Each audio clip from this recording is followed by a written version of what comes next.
back to the business and, what you guys have been able to create. So what is like a mistake or maybe a lesson that you've learned along the way that really fundamentally changed your view of business? Oh, that's a good question. Mistakes is not having the right team. Mm. And this isn't some unique thought that I'm throwing out there, but it truly is. If you're going to start with if you're going to start a business, like, one, don't think you're going to do it on your own. One, that's how we're right here right now having this conversation. Yeah. But two, you can have the idea and you can do a lot, but if you don't have a good supporting team or a good knowledgeable team, it's going to be tough. But and so you have to think about two things when it comes to your team is are you going to bring in team members that have the experience already? Or are you going to bring in team members that you have to invest in to get the experience? Both of them cost money or cost resources. Yeah. You have to think about that when you're doing this. So that goes back to even the construction days. I was helping one of my subcontractors actually this last weekend because I actually love doing construction again, finally. But I actually really do love it. But because I feel like I'm accomplishing something when I build something. But anyway, we were talking about it, and we were talking about early on, I would hire people that didn't even know how to read a tape measure. Like, I Mm. wouldn't even consider that today. I'd be like, "Hey, yeah, this ain't gonna work. I'm not gonna invest in that. I'm gonna pay somebody who has some experience." Back then, he was super cheap, and I got what I paid for, but I Yeah. had to coach him up.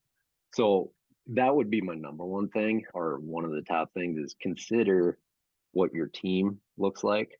It's just like anything, Yeah. having the supportive team or a knowledgeable team or team that can take you to where you need to be. I think you bring up a really interesting point that I think is a pain point for a lot of people in this industry as the fitness business of finding the right coaches. Ninja is still very much a new sport. Like you said, it's like when you started, there was nothing, right? Like you guys were part of the innovators of that.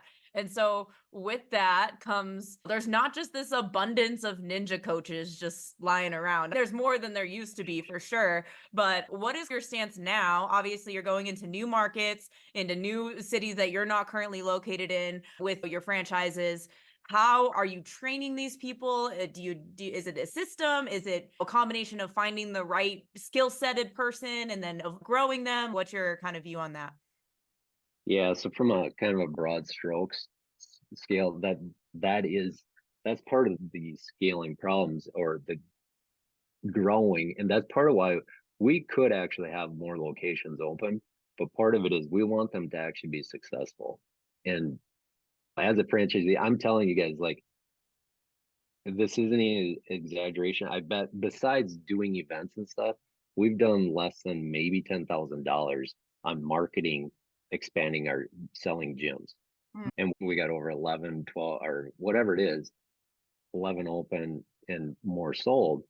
Like, it sells itself. But part of, because it is exciting, it's flashy, it's Yeah. fun. Yeah. Yeah. But Oh, Jake, you muted yourself. with that You're good. You're said, good.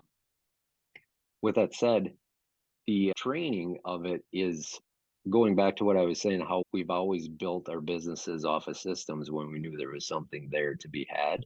We did that early on with Conquer too. I started implementing systems like, okay, this is how you're going to open the gym. This is how you close it. This is what this looks like. This is what this looks like. So we could scale, but the team, going back to the team thing and having the right team, that's a great question on how do you get them trained up? How do you have them do the way that we want to do it at Conquer? So we have a training program, kind of something that we built. There's that we put staff through in regards to obstacle training, how to's, things like that. And then from how to work with kids, how to work with parents, how to work with the obstacles. So we have some in gym stuff like that in our systems, but when we're trying to recruit, like you were saying, and you guys know this as well as anybody, Mm. because this is part or of your negative voice. business. Yeah.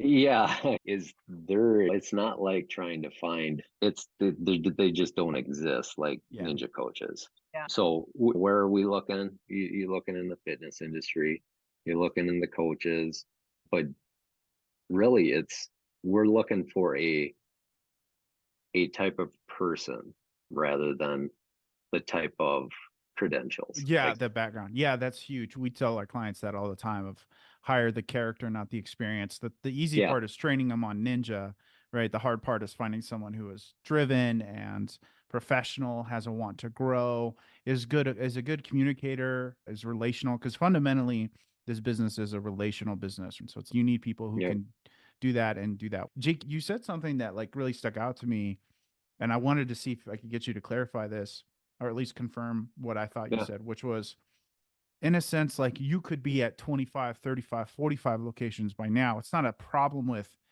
the model, the framework, the business model. The challenge is getting the right people on the team, and scaling the people up is always the limiting factor. That's the kind of the bottleneck for the business model. yeah. And that, once you get the gym open, that's a whole nother set of, like we were just talking about, you got to get the coaches, you got to have the manager, you got to have the assistant coaches and the staff. But even to get, before you get the gym open, now we're talking on the franchise, the business side of it, just to run the franchise company, to go from, that was part of our scaling problems through the years. And then you throw in having to shut down in 2020 because of COVID, like Mm, just when we're in the flow, yeah. and we're not unique here, but we're just in the flow of that, boom, you gotta stall everything else. There's, how do you, having one location and then adding another, that's it's not too terribly difficult, because you can still, as an owner, you can still work back and forth Yeah. and You can have still the team. micromanage the two. Correct. Now go to 5, Yeah. go to 6, Now it's not and then possible. now you're going to a different market, different states. That changes all the dynamics. So you gotta, your team, and this is part of the growing pains that we've had too, is, we'll have to hire up the team to continue to be able to bring experience to that, has helped with 5, 6, 7, 8, 9 locations, because it's a different dynamic, and that's a unique situation. So that's going back to one of the questions you had, is okay, that what are part of the pains, that's part of the growing pains, is being able to scale quick, because you identify when you need to bring in certain people or certain tools or Hmm. systems. And if you don't do that, you're going to have problems along the way. And so we hadn't built this big of brand before. There's been growing pains along the way in regards to scaling just our franchise company. So we can do it, but we have had good coaching, whether we've paid for it or not, that has told us, don't scale too fast, because there's certain pros and Yeah. cons to doing that. Yeah. You'll get ahead of your skis or whatever. Yeah, and you Something can't goes. deliver, because like we were talking about building, it's one thing to sell the gym. So we sell a location, or somebody buys a franchise. So now we bring them in for training, because we got to have staff to do the training with them and teach them about the ninja business and how Conquer does it.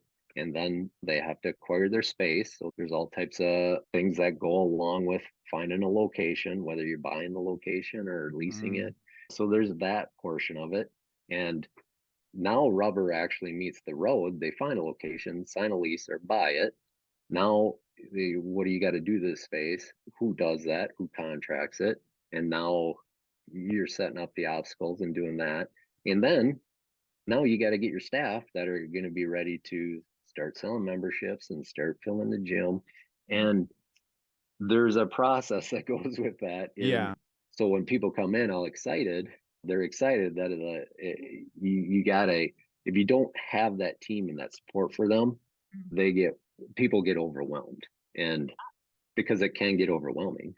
Yeah, go ahead. I was gonna say that's like the thing that sticks out to me the most is talking to business owners and gym owners or anybody who wants to open up a ninja gym. It's always interesting to me that they're so focused on, oh, here's our brand, or here's our obstacles, and oh, look at our color scheme, and look at it really boils down to, you see the successful people be the people who can do the boring work or do the daily reps of, we need systems and structure in place to keep our product consistent, to keep our people consistent, to keep our language that we're using within the business consistent. And that part is the most challenging part. I could tell you the number Yeah. one problem when we're consulting our clients, the number one problem we hear is, I can't get people. I can't get people. I can't hire people. I can't scale people. I can't this, I can't that. So I specifically spend a lot of time thinking about this and how to resolve these problems. I can definitely So appreciate, go ahead, Jake. What were you gonna say? yeah, so when go into that a little bit more. So what in part of it is just that. What are they having some of these issues because they're having issues with giving up some of the power or the control, or what are the dynamics of why you're seeing or hearing this from certain gym owners? Or It's definitely a combination of things. Each circumstance is a little bit different. They all have commonalities, and I'll list those out for you. The number one commonality I see in that situation is leadership issues. For example, micromanagement, the need to control every aspect of the business. And so we always tell them, your people need the room to fail. You can't give them area of responsibility and then be like, okay, here it is, just don't mess it up. It's like, we always grew our people, and we still have this mentality of, give it to them, and make sure you give it to them in a situation where they can drive it into the wall a few times and know what it's like to mess it up, but help them fundamentally understand why messing it up hurts everybody. And so that way they can see it from the business owner's perspective. And so in that sense, we want to help employ micro business owners within our business, right? Is help them have yeah, ownership of what they're providing. So it's definitely first and foremost a leadership thing. Then the next three things, and this is what I primarily coach them on, is careers, compensation, and culture. Those are the three things anybody's looking for if they want to work for you. And normally a business is missing out on one of those. So careers are going to be long-term buy-in, compensation is going to be short-term buy-in, and culture is going to be day-to-day buy-in. So and you could have two of the three, but you'll still lose someone because one of those is going to be a weak point, right? Like, maybe I pay really good hourly and it's fun to work with me, but I don't have a career path for them. And so they're like, this has been great. I want a future. I want to build to something. I want to work towards something long term. And that's where careers are really important, is that they need to have a track out in front of them. The next thing would be compensation, which is, Ali and I have a lot of experience with this, of working for people who can cast a vision for you and you buy into it and you're like, yeah. And then you start materializing it. And then it's okay. They wrote checks that they can't cash, basically, or you can't cash. And so it's, we're planning to. And you're like, dude, you said that 12 months ago. We've made exponential progress since then. So you can't tell me it's a money thing. You can't tell me it's like lacking resources. It's just, you aren't ready for the next step, which a lot of times is letting go. And that hmm seems to be the thing that holds back a lot. But compensation is huge in the sense that I always related to sports. And Jake, we talked about this before, of, you can't go out wanting to acquire the Tom Brady's of kids coaching. You want to get that level of Hall of Fame talent in your doors to be your coaches and pay them what you would pay some garbage rookie, and then attribute it to their work ethic. I just think that's like passing the buck off and being like, yeah, this generation doesn't want to work. It's good people don't want to work for minimum wage. They know their value. And so they don't really want to lean into that. So it's like, you have to, if you want the 18 players, you have to compensate with contracts and pay that shows you're willing to pay for that talent and pay for those 18 players. And then finally, culture, which is the day to day. You can have great careers, you can have great compensation, you pay me good money, I can see a great future with you, but I literally hate seeing you and the team and the culture inside of the business, and maybe the work ethic around the business is just terrible, where it just feels like a toxic environment. There's not freedom, there's not autonomy. And so that's the other thing that really robs a business of its ability to keep good people, is that they just eventually get fed up and they're like, yeah, you're paying me good and the culture, or excuse me, you're paying me good and the careers are great, but the day to day is just rotten to the core. And so I'm going to go somewhere else to work because hmm I just hate being here. So Which those are the three. I think this business has a little bit of an advantage on the culture thing because it's just fun to be in that type of environment. Ninja's fun, working with kids is fun. Obviously, you have to have the right kind of personality for it and be interested in that. So I think we do have some advantage of that, but it really just comes down to the right communication channels. And like Charlie said, I think a big revolving door for people is we want to just hire part time. We want to just hire Yeah. Yeah. leaders. We want to just do it part time. We want to give them minimum wage. And then they're shocked when they have this revolving door of part-time Right. coaches. And again, this is a relationship built business. So if you have this coach who is only there for 3 months, and then they establish these relationships with the kids they're coaching, and now that coach is gone, that hurts the business, right? And, Yeah. and maybe those kids are going to go where that coach is going or whatever. And we've seen that a lot happen too.